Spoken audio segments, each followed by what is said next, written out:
Streaming. Hello, everybody. I'm sure you can hear us. Let me just click in here and see if it's happening. Are you streaming in yours? Do you see it, Henry? Yeah. It's looking. Yeah, we're good on my see side. us. I see me. There we go. Cool. Let me just double check. But yeah, we should be good. Okay, awesome. Cool. Yeah, we're streaming. So yeah, we're live. What's up, everybody? We're excited as usual to come on a Friday. It's been a challenging Friday for me personally. My daughter had a birthday, so she stayed home. I don't know who lets their kids stay home on their birthday. Anyone? You're a cool dad for doing that. That's cool. Am I a cool dad? Listen, this was my wife's idea, not necessarily mine. Oh, really? I was okay with it because I still got to do some work, and I yeah, it's like give her a little something. Also, right. Our sons, both their birthdays land outside of school, so they're like over holidays, like January 1st, and then November over Thanksgiving is my other son's birthday. So they that's unfortunate. on their birthdays they get to do whatever they want. You know what I mean? So yeah. Anyway, so we let her come home, and then she was also sick for 2 days this week, which was challenging. So this week it's been a really odd, challenging, difficult week to try to get things done, but you still you're never, you got to sometimes accept those days. You can't, you got to accept that sometimes your weeks are just not going to be, like, oh, I got so many things done. I worked out 5 times today. And, like, no, I that's not it. I went to the gym yesterday, tired with 5 hours of sleep. I pushed too hard, hurt my shoulder, but I'm still going, I got to get it. It's just one of those things, man. It's always like the reality of things versus what people see on Insta, type of thing. Yeah. There's someone was saying that like there's a correlation between how often someone posts online and how unhappy they are. I was like, oh, definitely. If you post like multiple times, then you're in a dark place. You're in a dark place. Is that the conclusion? I am really bad at posting. I guess that's a testament to me just enjoying those moments. Totally. And I have a social media team that's like posting for me and helping me out with those things to keep me on top of that. I hope that even with that being done, I'm not perceived as a very sad human being. I hope that's not the case. Yeah, that'd be terrible. Yeah. So we, as I don't know how many of you guys know, but Henry and I have, we've been friends for a while. We created a joint partnership company called Kued, which helps people with their sales and marketing through webinar marketing. And we've also created these streams that we do on Fridays. We're calling them at this point kind of these queued up streams, right? Yeah, I like it. I like queued up. We tested it today. Yeah. And we thought, today, we were going to discuss the power of storytelling. You guys, come on, the power of storytelling, why it's important. A lot of people, but as we led into this, it's like a lot of people show the non they only show the good. They only show the filter, the good filter versus this is the actual life filter, right? Where you have, baby puke on your shirt and right. Your dog is sitting by your desk and peeing on your floor because you haven't taken her out yet because you had to do meeting after meeting after meeting after meeting. These are the things that people don't see. But these are the questions that arise around, what do you show and what don't you show? I had a meeting this morning with the whole team, and I was about to get on and do my final speech. Mm-hmm. And then my daughter bangs on the door of my home office, and I'm trying to inspire, 20 plus people on, hey guys, we got this going on, this, and she's banging on the door. And I had to kind of disrupt that moment to deal with that, which is fine. I mean, it's like, she's been sick. So I went, but it was like, it's like, I thought for a moment, I was like, maybe I'll just ignore it and just act like it's not there. But I'm like, I can't. She's my daughter and she's banging on the door and they could probably hear it. And it eventually got so loud that I was like, okay, we have to put a pause on this. And it was like, I felt like I was pulled out of a focus, but I feel like we make this focus and we almost say like, we want this energy, this focal point where it's like, if it's not there, it's almost, it's like, when it's there, it's like, oh, I'm creating this perfect moment. Right. And I was like, I'm ready to be in this moment. And it was disrupted. But if you think about it, that's reality of life. That's real life. That is what happens, and I don't know. It's just, I start to think about how that stress that's built up around, oh, now I gotta handle my daughter while 20 plus people are waiting on me to do this and that. Right. It's like all those stresses, they're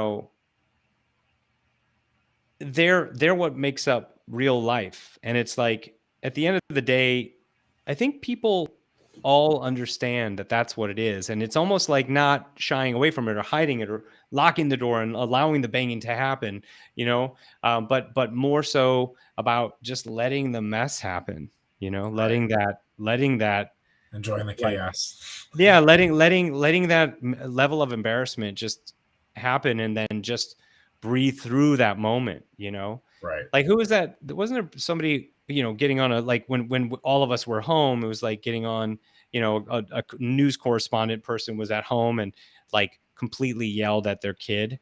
That went viral and that was not received well. Yeah. Not received well. And unfortunately, I've been in that situation where I've had that level of stress, and I don't blame that person. That's like, you're trying so hard, you put the suit jacket on and you have shorts on underneath, and it's all the time. And you're like trying to do this thing and it's for prime time, and you're like, you get ready, you have your bullet points that you want to say that are going to be so poignant and so life-changing and so world-changing, and you're ready and you're about to say them, and then suddenly the kid comes in buck naked, comes in with a diaper, comes in with a fever, whatever. And it's just like, and of course you've got to watch your kid, but it pulls that moment out from underneath you. And it's like a question of, what do you do at that moment? Do you just say, I'm sorry, one moment, just handle the embarrassment, or do you what do we have to do? It's a question of like, and I've been trying to figure out what to do in those moments. It's like just breathing through those moments and allowing them to happen. And, maybe I should have had my daughter come in and just sit right here, even though she's just wearing literally a diaper. I should just put her here and just put her face and just say, hey, you can say hi for a sec. Now, will you go and go to the bathroom and start to brush your teeth? And then I'll be right in. Just give me 2.5 minutes. Like, so if I had set it up that way and allowed myself to have that very calm conversation and just let people see that, and not feel like I have to hide that, maybe that would have been the better way to go. And I think that leads to this conversation of storytelling on how we don't show the mess. We show the most ideal. The most ideal, not the mess. The most ideal. I was looking for another M, so thank you. That was actually. We don't show the mess. We don't talk about the mess. We don't mention, the good, the bad, and the ugly. But in true storytelling form, everyone has good and bad and ugly, and everyone has those embarrassing moments, dark moments. And in storytelling, especially as it relates to like, as it relates to like you being able to solve someone's problem, you know, as an expert, let's say, you know, it talking about all your accolades without sharing your dark moments, you do a disservice to your audience because they now don't know all the crap that you've been through that they also have been through. And that's the thing. It's like storytelling is, it's the, I can relate to that person because they've been through this. And that's the true part of storytelling that is that makes magic, especially, you know, if we're looking at it from the perspective of webinars and perspective of building clients and customers and you know, growing your business. That's what creates a relationship with your potential customer. You know, that's why people buy. They buy because they know you on a much deeper level, and a lot of us obviously shy away from that. I think we're better with storytelling now in business. I think so many brands have talked about storytelling for the last 5 years plus, where now it's really important. But, you know, I still feel that, you know, we're still hiding some of that, right? We're not necessarily also, you know, really tapping into part of our story that is going to be that thing that resonates with where our audience is at, you know? You know what I mean? There was a yeah. I mean, it's funny because I've talked to a lot of people on a daily basis now, being in the business of sales, and it's funny watching like the people's like mental hurdles of like investing in themselves, and you know one of the and even what relative to, you know, you can call it expensive relative to whatever it is, right? Like if you're you know, you and I, you know, we've done deals that are, you know, 5 figures, 6 figures, you know, we've had days and months like that. It's like, and then also like when we first got it started out and we had no money, we had to go like buy a course for $1,000 that was like gut wrenching. And so there's different levels to the game. And so there was a couple people that we were talking to, you know, talking about a program that was, you know, I think it was like a couple thousand a month. And they're like, I don't know, like, I don't know if I can do that. I don't know if I'm ready for it. I'm like, well, what's the alternative? And they were talking about a way lower quality thing that's going to keep them in that like ongoing cycle of just having no money. And so it was like, you know, I understand what you're going through because, you know, I've invested, you know, I said X number, which was, it had 6 zeros, right? On, you know, into my business. And then they're like, oh, wow. Like, okay, like that's, they're like, well, I do. Okay. Then they appreciate the fact that because I've gone through that pain and I know that pain, but just on a way exaggerated level, that they can actually probably learn more because of that process. You know what I mean? Yeah.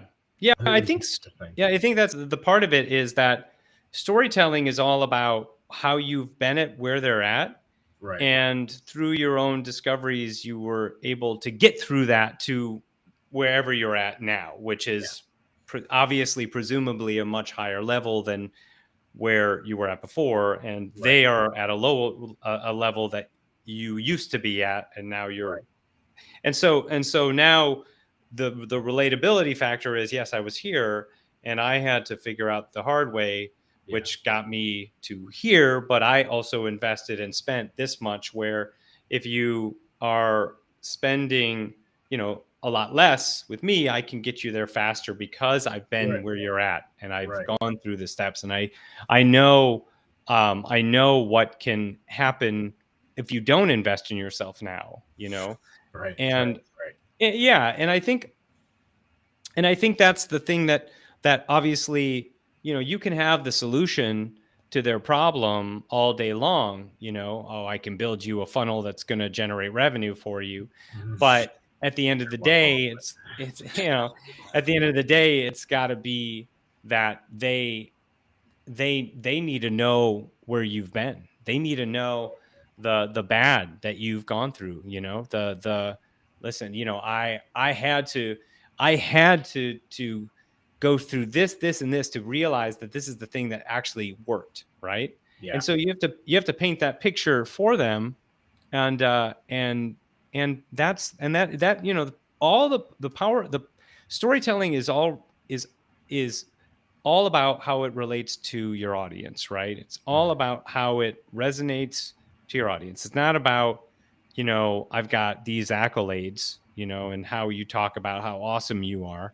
Um, that has nothing. It people that's not even on their radar. It's not attainable. It's not. They're not at all touching those things, right? So it's like, what's the point in talking about, how amazing you are, without them knowing how you relate to where they're at in this moment in time. Right. So, I mean, obviously, both combined create a better picture, but you have to start with the relatability factor and then say, and this is where I've been able to get to, but only because I've gone through these moments, right? Yeah. Yeah. I mean, they want to know that you can give them the thing, right? So and it might be like, that's how you get in the door, right? But that's not what's gonna build that relationship, right? So even if you say, I've done X, Y, and Z, and that's how you've established, of like, I'm the immediate authority and you should listen to me. But then you're actually going through, well, this is X, Y, Z mistake, right? Like, I've spent, I told someone today that we, because we were running a couple different internal webinars, as and we were having some technology hurdles, like all people do, and people then actually hire us to solve those problems, and we do it really well. But there's some internal miscommunication, and which was my fault, because I said one thing and thought another was going to happen, because I have massive ADHD, right? And so I was telling the team, when they felt bad about it, I'm like, listen, I've spent $10,000 for one client webinar that went for 7 hours and didn't make a single sale during the webinar. And I lost sleep for like a few couple days, and then we ended up recouping the money. But I was like, I understand, I understand that mistake. Don't feel bad about it, because we've all been there, right? So that's right. That's different than more of the customer journey and sales, but it's the whole relatability. Well, it's the all those things are important, like all the like that. Yeah, that, I mean, that's to know that part of that story, what is important about it is that you take your customers seriously. You take on their stress, right? Which means that you don't take for granted what you're trying to do, and that part, as there is a story, as it relates to your audience, is something they should know. Like, as an example, we ran a webinar, a big webinar, with Jay Shetty, right? And we had a large webinar going on for Jay Shetty, and there was stuff going on. There was some problems that happened. He was running like one automated webinar, and a big launch, just one automated webinar event, and this was years ago, and we were ready. We had servers ready to go, and he just bogged our servers down, crashed the server, like, type of thing. I probably shouldn't have named the actual name, but anyway. But that left me numb. I was like, I can't let that happen ever again. And so we created redundancies and so many things to be able to have a massive, one singular automated webinar launch that can happen, but we only really covered that due to having a situation where it didn't work. And then we had another webinar that was run at some point later on with a large, my cat's bothering me, with a large audience from Gabby Bernstein and Amy Porterfield. And we had that large webinar go off, and it went off great, no problems. And it was, it was Felt because so much better. I bet. yeah, because we learned, but the thing that people need to understand is that like we put ourselves out there to try to solve that problem. There's to create something completely different. And sometimes when you create something that that you're trying to do that no one's done before, and that you're trying to um, you're pushing your boundaries to know where you can go. You're dealing with these things, right? Right. um Right. and the cool thing is, it's like it's always about like talking to customers who understand that too. But I think as it relates to storytelling, I think it is important that customers understand, how bad things have happened too, and how you've taken those bad things when it happens to your customer or client. We all have horror stories, as it relates to growth. And if you didn't freak out about the fact that your client had a 7-hour webinar and that no sales were made, then you wouldn't be you wouldn't even be in business, Right. but because you cared so much, you took on the stress of that moment. And bounced back. Yeah, and that's what we deal with all the time. Like you and I are very in a very high stress sort of situation, because a lot of what we do matters for people, because if they do something and it doesn't work, they've spent money on trying to make it work, right? And if it doesn't work, then there's a loss. And so we know those those high high risk sort of like services that we do, that we take those on. And because we take them on, I always say this to my customers and clients, like I don't take the responsibility of you generating your sales on our platform lightly. Right. Like I can't. I have to take it as dead serious. I have to create redundancies, but we're human, and I can't always guarantee it's going to be perfect out of the gate. But what I can guarantee is that we're always going to work towards improving. And that's what we've always done, work towards that improvement. And I think that oftentimes that's a better approach than taking the approach of like, we're always perfect, no problem, stuffing down those moments where we have bad, where things don't go our way. I don't think, I think that people would rather, it's better to not overpromise and underdeliver. You know what I mean? Yeah. Better to talk about, talk about the bad, and and things like that as well. So that's interesting. We're kind of talking about like, moments of where we've done big things and they either work or they don't work. And what we learn from that, and how that can help in our storytelling to also allow a customer to see why they should work with us, from our work ethic, positioning of work ethic, positioning of like of all those pieces. Oh, okay. I gotta let this cat go. Yeah. I mean,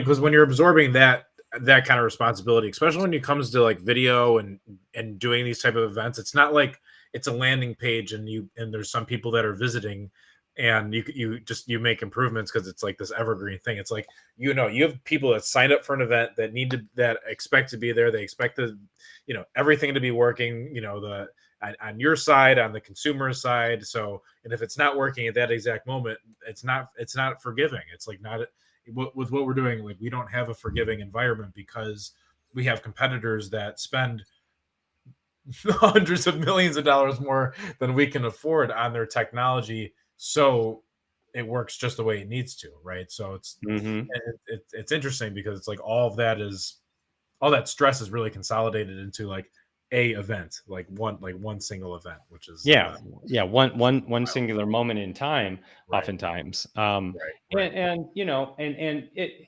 again, I think that's the, that it's okay to even talk about that. Like, it's like, that's what I'm saying. It's like talking about those moments and talking about like the kind of behind the scenes, Right.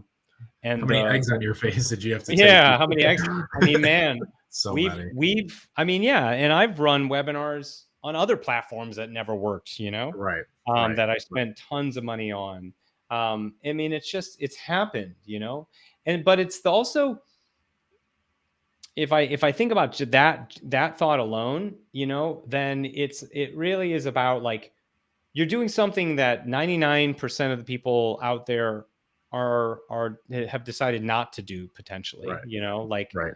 on a high level, I mean, putting, I mean, I wonder what the statistic is now, because back in the day, obviously a lot fewer people did webinars, but obviously everybody's doing, everybody's talking on Zoom and things like that. Right. They may still not be doing a high level of communication through sales on video, right? Mhm. Live video, right? And they might be just using video in general or not video at all. Right. But Right. I think that, when you're talking about live video moments, it's like not as many people probably choose to do sales in that particular way. However, that said, the other part of this, which is kind of interesting also, is that because the technology has improved so much over the years, it's like it's definitely come down in terms of the stress levels, Yeah. It's highly commoditized now. Right, right. And I think more people understand because they've had Zoom webinars that have failed, or Zoom Right. meetings, or any type of meeting that has fallen apart. And so it's like it's it's part of the culture now, For that sure. people get, Yeah. So it's a little different. Yeah, But definitely. yeah, Definitely. Think about like now, we have, if you were doing like, FaceTime or video chatting, like 5 years ago as like a regular form of communication, if you did it like too much, people would think you're weird, right? But now you've got, you've got family and friends in all different parts, our parts of the country, parts of the world, and it's like, well, now, oh, that's just part of their culture. Now that's the way that they communicate, and so mhm. it's interesting because now that people are so overexposed to that now, it's making more sense for people to use that in their everyday and business life, because it's like the way that business, like B2B operates, and the way that business to business, like sales and marketing, operate, they try to differentiate it so much versus like how the business to consumer side is played. But it shouldn't be. It should, like, they're they work They're hand in identical. hand, They because work very similar, right? yeah, I mean, yeah, I mean, again, with B2B, like, oftentimes people think that storytelling isn't a part of B2B. it's They don't. crazy. Yeah, they don't. They feel like it's like it better to not talk about the good, the bad, and the ugly. It's only Right, the good, and then it's very dry and not so. It's very technical and right. yeah. It's it's odd that they don't realize that in B2B, storytelling is just as important. And I think it's come back around, obviously, with platforms that have, like, with how platforms have become mission driven, Yeah, and how they've front, positioned themselves as mission driven and things like that, which right. which you know creates more of that sort of story positioning, Yeah, yeah, and how storytelling can lead the way in that. But yeah, I mean, I think, to put a bow on what we're talking about today and what we've discussed, it's like, um every good presentation needs to hear about your particular story. If you're the presenter, has to hear about what you've gone through as it relates to your audience. Typically, if you're the storyteller or you're the person putting on the presentation, chances are you've been maybe where your audience has been before, mhm, and mhm, obviously you're going to have to understand your customer avatar, to know if you've been there, and then how to find those right pieces of what their pain and suffering is, and right. how to figure out if you've had that same pain and suffering. And I had I kind of like just told my own story oftentimes. And because I told my own story, I saw people saying, yes, that's me. I've been there. I've been there. I've been there. And that validation has allowed me to keep my story in place. And oftentimes I've heard this too, that some people don't like to hear the fluff in a webinar. And that's very true. Now it's become true. Yeah. Yeah. Fluff in a webinar is not good. Like if you're telling a story and it doesn't have a reason behind your story, and it doesn't have an emotion behind your story, if like you're not digging in and telling them exactly what you were feeling at the moment you were feeling it, then it does not hit as close to home. And if someone's telling you, I don't care about any of this, they're not your customer because they've not dealt with that pain. Right. If they've not dealt with that pain, appreciation for what you're doing. Yeah, they have no appreciation. They're not going to be a customer. But if they've gone through those pains, and you're talking about how you've been in that situation, then they should be, on the edge of their seat, listening attentively, and you've got them locked in because of the relatability factor of your story to theirs. And I think that's what people have to understand. It's like, no one cares about fluff. They care about, so your stories shouldn't have fluff. But you should talk about how your story relates to them and how it's in the overall, how it fits in the overall presentation itself. It shouldn't just be some tangent thing that goes out of left field. It should be trying to fit it in there, part of the thing. Yeah, it should be. It should be like in our presentation, how we talk about, like, people think it's traffic that's the problem, and then we go into detail on it, or they think that I can't sell on a webinar, and then we talk about how we were able to sell on webinars, or or I hear this one all the time is like, will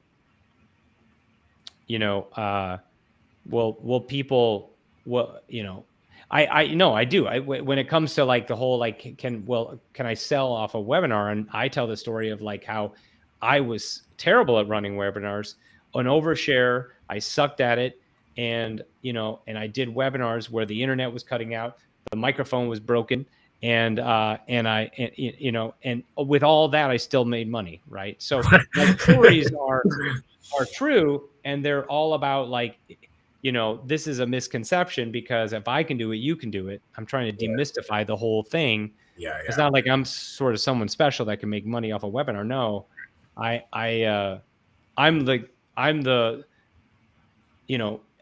if I, as this, and this, all these things that would bring my chances down of success, if I can still have success, so can you. Right. And that's, that's a part of storytelling you have to focus on. Yeah. I mean, if you're not able to relate with them, it's like, what are you really doing? You're just trying to create like some fictional story. And if you don't even have a story, you should use someone else's story that have applied someone else's concepts, like borrow theirs, right? Or a customer's story. If you have a customer story, then that works great. I mean, customer stories are like the key, to the sale. Like, talking about yours is great, but definitely talking about your customer's story, and their, the problems they faced until they did this, which is using your program, hiring you, doing this, doing that. That you can't, that's the ultimate storytelling that you want. You want other people's stories who have used you to validate why you're the one they should be hiring or doing or using or buying from. Right. So storytelling is at the heart of everything. The more stories you can get, testimonials, video stories about, hey, this is where I was before this happened. Before I met Henry and Casey, I was doing this. I was trying these different sales techniques. I had 5,000 different funnels working. I was spending way too much on different platforms, way too much on different outsourcers. everybody was making different webinars. I had these guys work, or different funnels. I had this team working on that funnel, this team working on that funnel. Right. Nothing came together, was non-congruent. Spending so much money and making nothing until I started working with Henry and Casey. And then they streamlined everything into one simple webinar funnel. Every piece of that webinar funnel had a consistent continuity from registration page to thank you page to the event to post notification emails or pre-notification emails to post segmented follow-up emails. All of it was one beautiful, simplified thing that allowed me to now generate X, Y, and Z. Whereas before I was generating, almost nothing. In 3 months, these guys were able to get me to this point. And now I'm consistent every single month, thanks to Casey and Henry, right? That's the type of story that you want to hear, right? That's the type of story you want to try to find also in your, to put into your presentations, to put into your everything, marketing, basically. So yeah. I try to listen to some other like keynote, talks that some of the latest, influencers and stuff are doing when they do these in-person events, which seem to be getting smaller and smaller because most of them are digital now. And one of them was Gary V. And Gary V. I think it was like 8 months ago or 9 months ago. He basically went in front of a bunch of business owners and he's like, if you're a business owner and you're marketing on X, Y, or Z platform, like raise your hand. And then he would call people out because he's like, this is terrible marketing. Like you guys who are in the B2B business and who are marketing, you guys suck at it. And this is what you need to do. And he was kind of going into the whole story side of it. And it's true. I mean, he's obviously, having a way more aggressive, in your face approach about it, but that's what people need to hear. It's like, you're actually screwing this up and you need to change what you're doing right now. And, he was like, stand, and then he had everyone in the room go, and he said, stand up if you promise that you're going to stop bulk spamming people on email and on LinkedIn. Be thoughtful. And so we had a whole room of people go and stand up, and but that's kind of the whole takeaway with it. It's like that's an important part of it. So I mean, it's you have to start thinking about how you can revamp your marketing to match that, to let your customers tell why you're important, why you're the answer, and the more you can do that, I think the better results you'll get overall. Totally. For sure. Totally. 100%. I know you got to go pick up your kids. And we're over. But no, I appreciate doing this. I'm sorry we had to miss last week, but no, it's been good. We've been consistent with this stuff. It's awesome. And thanks for everyone who's been watching. Let us know what you think, and we'll be sharing a link for everyone. Actually, we send emails to everyone in our email list to watch these videos every week too, which is cool. So and we'll give you guys more information and insight about a webinar that we run every single week, where we dig in deeper, and we actually share a webinar conversion playbook on a consistent basis every single week on these. And we just Henry and I get in there and we answer questions and just rap about all things webinar conversion. So thank you for joining us. If you've watching on YouTube, my Facebook, my LinkedIn. Ben, thanks for coming in and watching. Appreciate you. Anyone else who's watching, we'll see you. Obviously, these stay consistent. And if you like the content, we'll be here next Friday. Is the plan to touch on a new thing that we queued up that we'll queue up for you. I've been live streaming the webinars too, but they're not going to be able to communicate with us on there. But Tuesdays and Fridays. So awesome, cool. Well, thanks everybody. All right. We'll talk to you soon. See you, Henry. See ya. Okay.